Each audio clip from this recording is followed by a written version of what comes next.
शुरू अल्लाह का नाम लेकर जो बड़ा मेहरबान निहायत रहम वाला है। इस किताब का उतारा जाना अल्लाह की तरफ से है जो गालिब है, हिकमत वाला है। ए पैगंबर, हमने ये किताब तुम्हारी तरफ सच्चाई के साथ नाजिल की है, तो अल्लाह की इबादत करो, यानी उसकी इबादत को शिर्क से खालिस करके। देखो, खालिस इबादत अल्लाह ही के लिए ज़ेबा है, और जिन लोगों ने उसके सिवा और दोस्त बनाए हैं वो कहते हैं कि हम उनको इसलिए पूजते हैं कि वो हमको अल्लाह का मुकर्रब बना दें। तो जिन बातों में ये इख्तिलाफ करते हैं अल्लाह उनमें उनका फैसला कर देगा। बेशक अल्लाह उस शख्स को जो झूठा नाशुक्रा है हिदायत नहीं देता। अगर अल्लाह किसी को अपना बेटा बनाना चाहता तो अपनी मखलूक में से जिसको चाहता मुंतखब कर लेता। वो पाक है, वही है अल्लाह जो अकेला है, बड़ा जबरदस्त है। उसी ने आसमानों और जमीन को तदबीर के साथ पैदा किया है, और वही रात को दिन पर लपेटता और दिन को रात पर लपेटता है। और उसी ने सूरज और चांद को काम में लगा रखा है, सब एक वक्त मुकर्रर तक चलते रहेंगे। देखो, वही गालिब है, बख्शने वाला है। उसी ने तुमको एक जान से पैदा किया, फिर उससे उसका जोड़ा बनाया, और उसी ने तुम्हारे लिए चौपायों में से 8 जोड़े बनाए।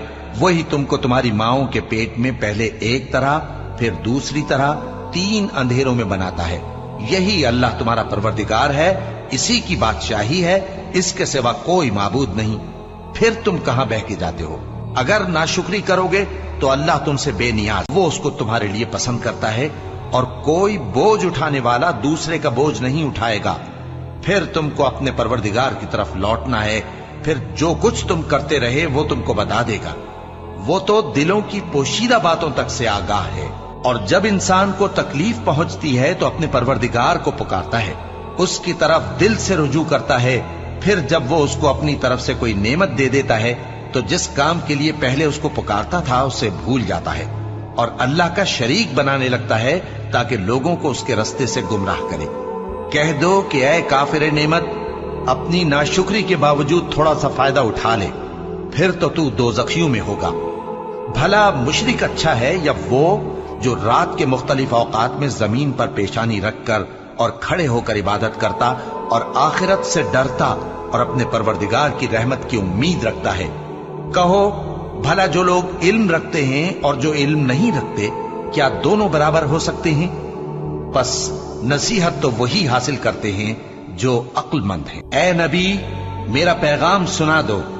ए मेरे बंदो जो ईमान लाए हो, अपने परवरदिगार से डरो। जिन लोगों ने इस दुनिया में नेकी की उनके लिए भलाई है, और अल्लाह की जमीन कुशादा है। जो सब्र करने वाले हैं उनको बेहिसाब सवाब मिलेगा। कह दो कि मुझसे इरशाद हुआ है कि अल्लाह की इबादत को खालिस करके उसकी बंदगी करो, और यह भी इरशाद हुआ है कि सबसे पहले मैं फर्माबरदार बन जाऊं। कह दो कि अगर मैं अपने परवरदिगार का हुक्म न मानूं तो मुझे बड़े दिन के अजाब से डर लगता है। कह दो कि मैं अपने दीन को शिर्क से खालिस करके अल्लाह ही की इबादत करता हूं, अब तुम उसके सिवा जिसकी चाहो परस्तिश करो।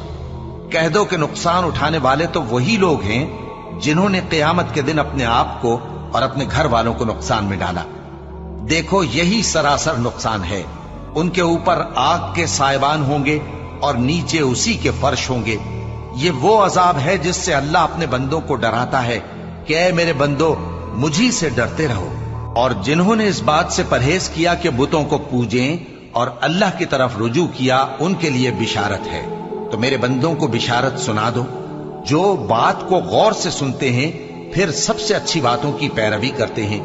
यही वो लोग हैं जिनको अल्लाह ने हिदायत दी, और यही अक्ल वाले हैं। भला जिस शख्स पर अजाब का हुक्म सादिर हो चुका हो, तो क्या तुम उसे जो दोजख में पड़ा हो निकाल सकते हो?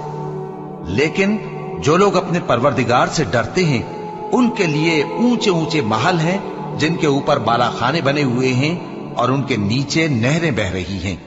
ये अल्लाह का वादा है, अल्लाह वादे के खिलाफ नहीं करता। क्या तुमने नहीं देखा कि अल्लाह आसमान से पानी नाजिल करता, फिर उसको जमीन में चश्मे बनाकर जारी करता, फिर उससे खेती उगाता है जिसके तरह तरह के रंग होते हैं, फिर वो तैयार हो जाती है।